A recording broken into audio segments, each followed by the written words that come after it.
Chapter 12. I reached up to touch Fitzroy's cheek. I didn't know what I was doing. It was like someone else lifted my hand and angled my head. I'd never flirted with anyone, never kissed a man, yet here I was behaving as if it was something I did all the time. What must he think of me? What did I think of myself? I lowered my hand at the same moment he let my other go. We both took a step back. I pulled my shawl up my shoulder where it had slipped down. "Return to bed," he said gruffly. Too full of swirling emotions to think of something clever to say, I simply turned and walked back to my rooms. I was about to close the door when he stopped nearby. I hadn't realized he'd followed. "Please accept my apologies," he said with a curt bow. "That was unforgivable." I wanted to shout at him that it wasn't, that feelings ought to be acted upon. But I didn't know if he had feelings for me. Nor did I think acting on them was the right thing to do in our situation, not when I was being honest with myself. "You have nothing to apologize for," was all I could manage. "I do, His face turned stony. "Good night, Charlie." He walked off, and I closed the door, still none the wiser as to where he was headed. My jangling nerves didn't allow me to fall asleep until it was almost dawn. When I awoke late morning, I quickly dressed and hurried down the stairs. I found Seth and Gus in the scullery, helping cook with chores. "You missed breakfast," Cook said, without glancing up from the pot he scrubbed. "Can't you fry a little bacon for her?" Seth asked. "I'll do it," I said. "Is Mr. Fitzroy here?" "He came back 2 hours ago," Gus said. He sat on his haunches on the floor, scrubbing brush in hand, and rubbed his back. "He's probably sleeping." "If he sleeps," Seth grinned and winked at me. "I'm not sure he requires any." "You mean he's been out all night?" I looked from one to the other and received only shrugs. "Does he do that often?" "On occasion." Seth indicated I should walk ahead of him out of the scullery. "When the need arises." I was about to ask what he meant, but decided it was best not to ask.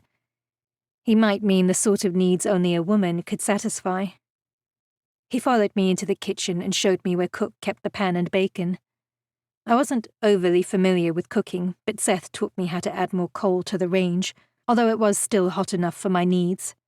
The actual cooking part was easy. He made some tea while I worked, and we chatted as I ate. By the time I finished, I'd learned about his love of all things equestrian and the details of every horse he'd ever owned.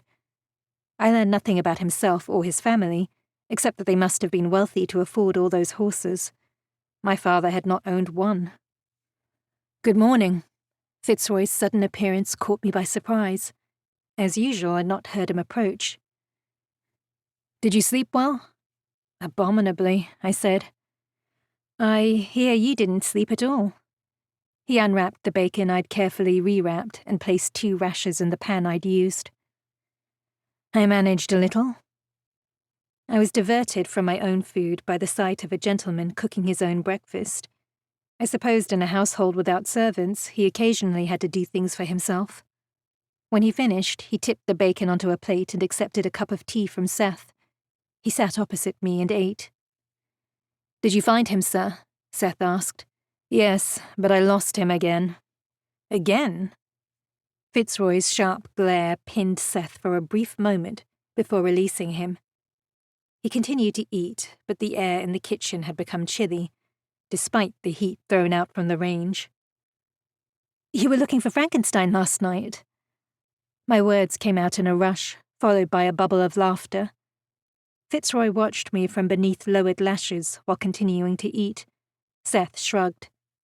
"Where did you think he was?" he asked. Never mind. "So you found him again?" "And lost him in the same spot," Fitzroy said. He sounded more bemused than angry. It was as if he couldn't fathom how he'd lost Frankenstein. Perhaps it had never happened before. The man must be a magician to get away from you twice, Seth said. The thought had crossed my mind. I blinked at him. Magic? Surely that's a joke. I don't joke. Amen, Seth muttered as he picked up the empty pan. But magic. I shook my head. That's something only children and fools believe in. As are necromancers, Fitzroy said. Point taken. I finished my bacon and pushed my plate aside. You said you lost him in the same place. Where precisely was that? You think you can help? Seth asked, taking my plate. Best leave this to us, Charlie. I flattened my palms on the table. Don't treat me like a child. My knowledge of London's streets likely exceeds yours. I doubt you found yourself in too many dark, crowded lanes during your pampered life. You'd be surprised, he said with a harsh laugh. My life hasn't been all that pampered of late. I rubbed my temples and winced. I'm sorry, Seth. I didn't mean to let my temper get the better of me. He chucked me under the chin and smiled. Don't fret. I deserved it. Fitzroy shoved his plate at Seth. Seth's face fell. He took the plate and wandered out of the kitchen toward the scullery. Totten Lane, Fitzroy said to me. Do you know it? In Clerkenwell. Yes, I do. I frowned and chewed on my lower lip. The lane bled into a small, miserable courtyard where several families occupied the tenements. There were buildings on all sides, and there was no other exit except through a manhole that led to the underground sewers. It was located behind a brick wall that seemed to belong to one of the buildings from a distance, but up close, it became obvious that the wall was part of an old well that had once stood there. I know how he disappeared. One of his brows lifted. Go on. It's easier if I show you. Shall we go now? I stood, and he stood too. I don't think that's wise. Why not? You need to find Frankenstein and I can help you. I crossed my arms in what I hoped was a show of defiance, but felt more like pettiness. You were afraid before, and with good reason. I still am. But I know that helping you will mean he's caught sooner. When he's caught, I can stop being afraid. He blinked slowly and nodded. He walked off, and I had to race to catch up to him. Wait, sir. He stopped in the narrow, dark service corridor and waited until I was alongside him. I want to help. I owe you for taking me in. You don't. The circumstances under which you came here were not ideal. It should negate any gratitude you feel. It's I who should be thanking you. True, I said lightly. He huffed out a breath that might or might not have been a laugh. Thank you, Charlie, for not shooting me in the head. I shivered at the memory of having nearly killed him. A few inches to the left and the bullet would have pierced his heart. I folded my arms against the chill. Charlie, he said softly. It was a joke. Not a very funny one. He sighed. I'm unused to making jokes. I apologize. I'll hold my tongue next time. No, don't do that. I prefer your unfunny jokes to none at all. I liked that he was telling jokes when he ordinarily didn't. It felt like he was trying just for me. He'll change your mind soon enough. I wasn't sure if that was meant as a joke too, so I laughed anyway, just in case. Sir, I said, peering up at him. What will happen to me after Frankenstein is caught and this is over? I don't wish to live with Lady Harcourt. And I can't go back to the streets. No, you can't. I'd like to stay here. That has yet to be decided. Who decides? You? I make all the decisions regarding the Ministry and Lichfield Towers. Don't tell Lord Gillingham that. He seems to think you're an underling. Don't be afraid of Gillingham. He's an old goat in an expensive suit. Nothing more. I don't want you to incur his wrath if I stay here. I can cope with Gillingham's wrath and anyone else's censure. If I decide that you are to stay, that is. Don't send me away, I whispered. It was suddenly so hard to hold myself together. Mere days ago, all I'd wanted was to get away from Litchfield, but now the thought of leaving was unbearable. We stood so close that I could feel the heat of him. I was aware of his every breath, every shift of muscle, and my aching response to him. "Charlie," he said on a sigh, "staying here may not be in your best interests." How can it not be? His gaze wandered over the top of my head toward the scullery, where 3 deep, quiet voices hummed in conversation. "You are entirely wrong, Lincoln." His gaze flew to mine. "I know what you're thinking, and you're wrong." I thrust my hand on my hip, angrier now. Good. I preferred anger to the pathetic whine I heard in my voice moments ago. I am capable of taking care of myself, and I am also not going to succumb to teasing flattery from the men. I'd hoped you thought me better than that. His lips parted, and I was gratified to see that my words had slapped him into giving a facial expression. If I wasn't mistaken, my outburst had shocked him. Perhaps he hadn't expected me to be aware of his thoughts on the matter. "Now have someone prepare the horses and carriage. We're going to Clerkenwell." I picked up my skirts and sailed off down the passageway out of the service area. I didn't turn to see if he watched or not, but if the heat in the back of my head was an indication, he couldn't take his gaze off me. I only wished I knew if I'd shocked him in a good way or bad. We walked down Tottenham Lane rather than take the coach. The road was narrow, being only a little wider than the width of the broom, and turning would have been impossible. Besides, it made us too conspicuous. Although Fitzroy didn't say it, I suspected he wanted to arrive undetected. Unfortunately, the sight of 4 well-dressed strangers drew stares anyway. "Should have worn disguises," Gus muttered. He and Seth seemed tense, their arms and fingers rigid as if they were ready to draw weapons at the slightest hint of trouble. Where they'd hidden their weapons, I couldn't say, but I strongly suspected they possessed a knife or 2, and perhaps a pistol on their person. "Where precisely did you last see him?" I asked Fitzroy. He walked beside me. Outwardly, he seemed calm, his body less stiff than the others, his movements as fluid as always. But when he came so close to me that our arms brushed, I sensed him clench. "In Blackwater Yard." He nodded ahead, where the lane ended at an archway that led through to a small courtyard. "Our exit will be easily blocked once we enter," I said. He looked at me and arched a brow. I shrugged. "I remember Blackwater Yard well. I was always caught after stealing a shirt from a washing line." He nodded gravely. Up ahead, Seth peered back at me over his shoulder, a small smile on his lips. "It's easy to forget that you were a thief looking as you do now." Gus and Seth went through the arch first, then me, and finally Lincoln. Gus and Fitzroy had to duck beneath the ancient bricks of the arch, and Seth's head skimmed it. He was hatless, as were the other men, whereas I wore the small bonnet set back on my head, my hair pinned off my face. It felt much too exposed as people stared at us, and me in particular. Did they recognize me as that boy thief of mere weeks ago?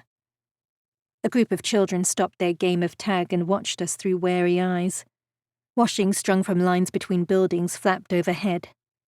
It would take an age for it to dry. The sun struggled to pierce the dense air, and the courtyard was filled with shadows layered upon shadows. "That wall there is false," I said, nodding at the bricks on the far side of the courtyard. "From here it blends in with the wall of the building behind it, but if you get closer, you see that it's separate. Between the 2 walls is a manhole that leads down into the sewers." "Bloody dangerous having a manhole near where children play," Seth said. "I don't think the authorities cared much about the slum children when they put it there. They think there are too many mouths to feed in these parts anyway. Losing a child to the sewers from time to time won't keep them awake at night." Fitzroy eyed his surroundings before striding to the wall and disappearing behind it. He reappeared moments later. "Take her back to Litchfield." Gus nodded. "Yes, sir." "Both of us?" Fitzroy nodded. "Shouldn't one of them stay with you to help?" I asked him. He shook his head. "Go." Seth placed his hand at my lower back, and both men flanked me as we walked out of the courtyard. I glanced over my shoulder, but Fitzroy had already disappeared behind the wall again. Whether he was lying in wait or going down into the sewers, I didn't know. "We'll be out of here in a moment," Seth said, splaying his fingers wide on my back. "Miserable place." "It's home to some," I told him hotly. "Not everyone can live in a mansion." His mouth opened, closed, and opened again. "I'm sorry if I offended. It wasn't my intention." I sighed. "I know. I'm sorry too." "Blimey." Gus stopped a few paces ahead of us. "Don't look now, but there's a toff coming our way.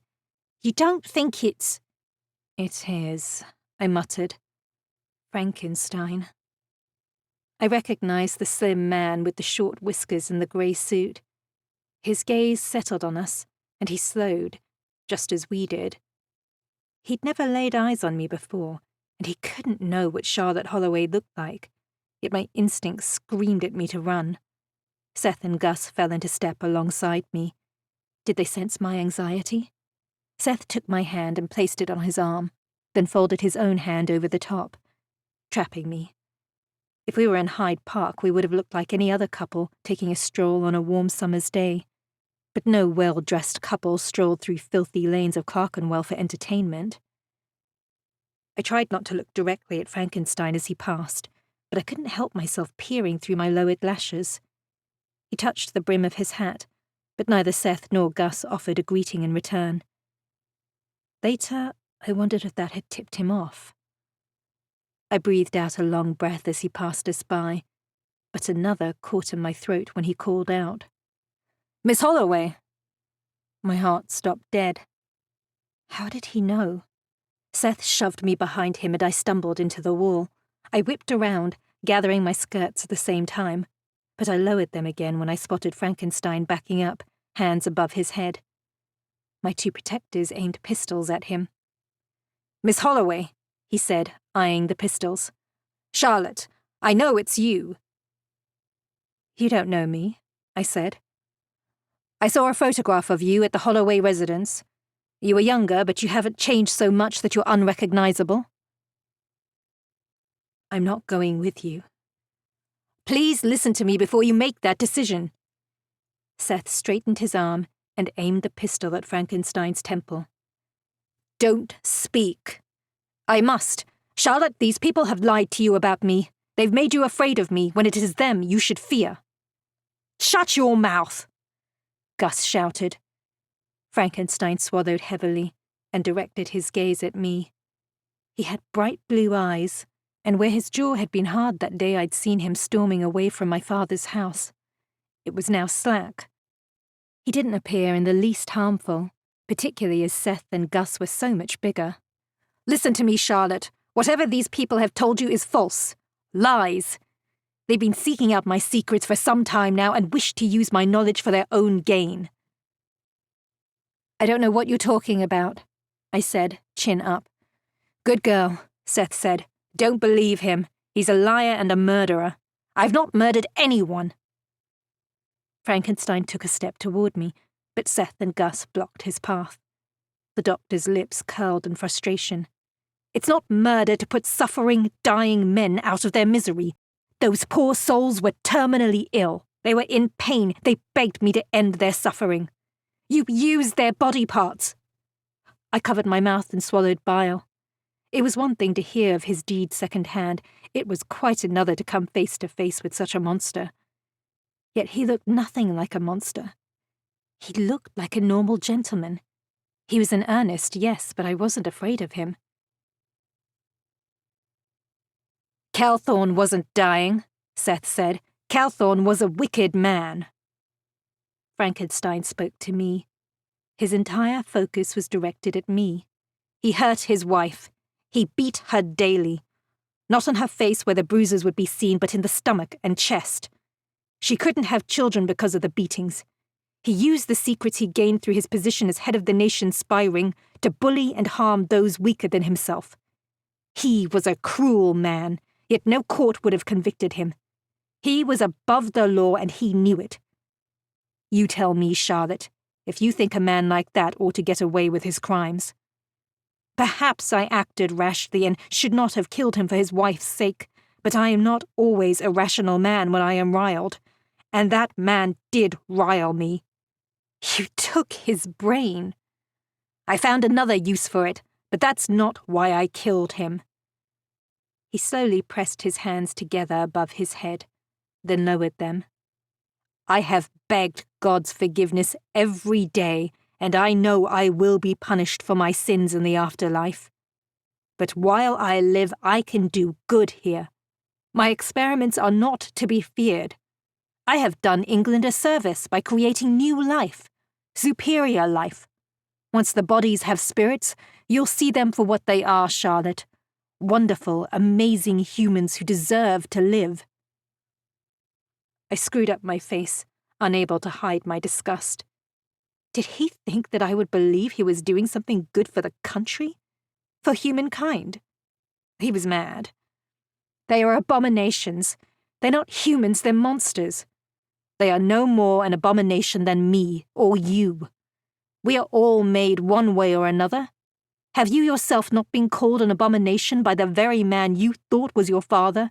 He is not my father. I know. He smiled gently. His eyes shone. Familiar blue eyes. My stomach plunged. My throat tightened and it suddenly felt too hot in the lane, the air too close. I backed away and hit the wall. I pressed myself into the cool bricks but couldn't take my eyes off Frankenstein. I'm your father, Charlotte. Bloody hell, Gus muttered, lowering his weapon. Seth cocked his gun. Don't! I cried. I raced up to them but stopped short. I wasn't sure what to do or say. All I did know was that I didn't want Frankenstein to be shot. If he was my father, I had a million questions I needed answered. But I could ask none of them. I could only stare. I took in his appearance, his slender frame and oval face so like mine. His eyes were the same shade of blue, too, although not as wide. The more I looked, the more certain I became that he spoke the truth. This man had fathered me. He lowered his hands altogether and smiled at me. Charlotte, that's a pretty name. I swallowed again, but the lump in my throat was too great for me to speak. I blinked back hot tears and simply nodded like a half-wit. I never knew you existed until very recently, he said. Your mother never confided in me.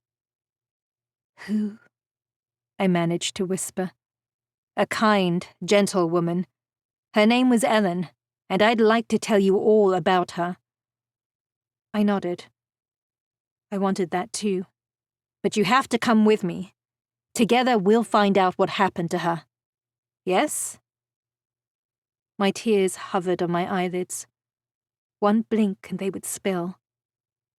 I nodded. Charlie, Gus snapped. Don't listen to him. He's no better than a turd. He only wants to lure you to his laboratory and use you to resurrect his monsters, Seth said. Don't believe a thing he says. He jerked his head toward the entrance to the lane. Come with us, Doctor. Some of the residents gathered near the archway, their eyes wide as they watched the scene play out between the toffs. Children clung to their mothers' aprons, and men murmured among themselves. None seemed too concerned about stray bullets. Frankenstein held out his hand to me. Come with me, Charlotte, please. I mean you no harm. I'm your father, after all. I want to get to know you. I've always wanted a child to love and a daughter most of all. I have the means to give you material things you desire, and the immaterial too. Those which only a parent can give. My tears spilled down my cheeks. He said everything I'd ever wanted to hear. For 5 years I'd lived in hope that Anselm Holloway would say such words to me. But that hope had been dashed when I learned of my adoption. Yet it rose again now, and bloomed like a flower in the desert with everything Frankenstein said. "Charlie," Seth begged, "don't fall for it." Gus cocked his weapon. "Death never said he wanted the turd alive." "No!" I shouted. "Don't shoot him, please!" Frankenstein backed away toward the arch and the courtyard where the crowd milled. Seth growled low in his throat. "Death will get him in there," Gus muttered, lowering his weapon. "There's too many witnesses here." Too many innocent bystanders who could get hurt. The crowd parted for Frankenstein, but he did not pass through the arch. He held out his hand to me again. "Come with me, Charlotte." Seth raised his gun again. "She's not going anywhere with you." Frankenstein appealed to me and stretched his hand out further. Seth took my hand in his, but I snatched it free. To Frankenstein I said, I'm not sure. I need time." His jaw stiffened and his lips pressed together. Then his face slackened once more. "I'll see you very soon, my dear, sweet daughter." He turned and disappeared into the crowd who closed around him. "He must be paying them," Gus swore. "Bloody fools are protecting him." "Come on." Seth took my elbow. When I tried to pull free this time, he didn't let go. "We have to get you away from him." I planted my feet apart and resisted. "I don't—" A woman's scream tore through the thick, hot air. Gus and Seth let me go and ran toward the arch. I followed close at their heels but got no further than the crowd gathered in the courtyard. The woman was no longer screaming, but her sobs echoed around the clearing. I couldn't see her, but could just make out her spluttered plea. "Don't hurt him, sir!" "Drop it!" Frankenstein shouted from somewhere beyond the wall of bodies blocking my sight. "What is it?" I asked Seth. "Can you see?" He didn't answer, but pushed through the crowd, his strong arms shoving people aside. Gus joined him, and once again I followed in their wake. I peeked past Gus to see Frankenstein standing near the false wall, a child in front of him, his gaze dead ahead on something I couldn't see behind the wall, but I knew was Fitzroy. Frankenstein held a knife at the boy's throat. The sobbing woman must be his mother. Her menfolk held her back, but the anguish on her face made my heart ache for her. "Now do you see what sort of character he is?" Seth growled at me. "Drop the gun down there," Frankenstein snapped. "Do it now or I'll slit his throat." A hush fell over the crowd as we waited for the clank of the gun being dropped down the unseen manhole. But the only sound was the woman's uncontrollable sobs.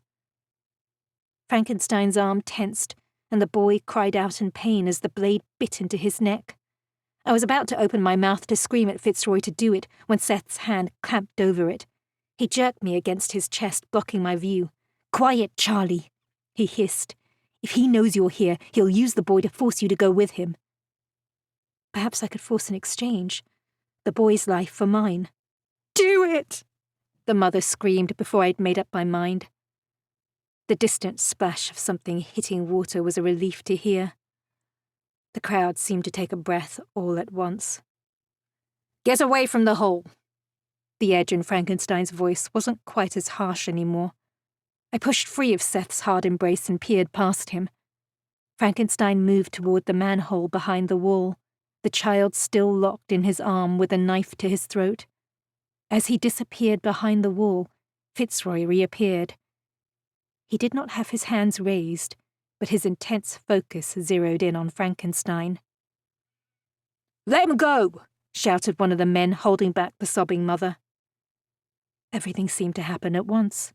The boy was spat out from behind the wall, propelled into Fitzroy's waiting arms. At the same moment, while everyone's attention was distracted, the knife flew at the boy. Several women screamed, including me, but Fitzroy spun the child out of the way and put his own body between blade and boy. The knife buried itself in his side.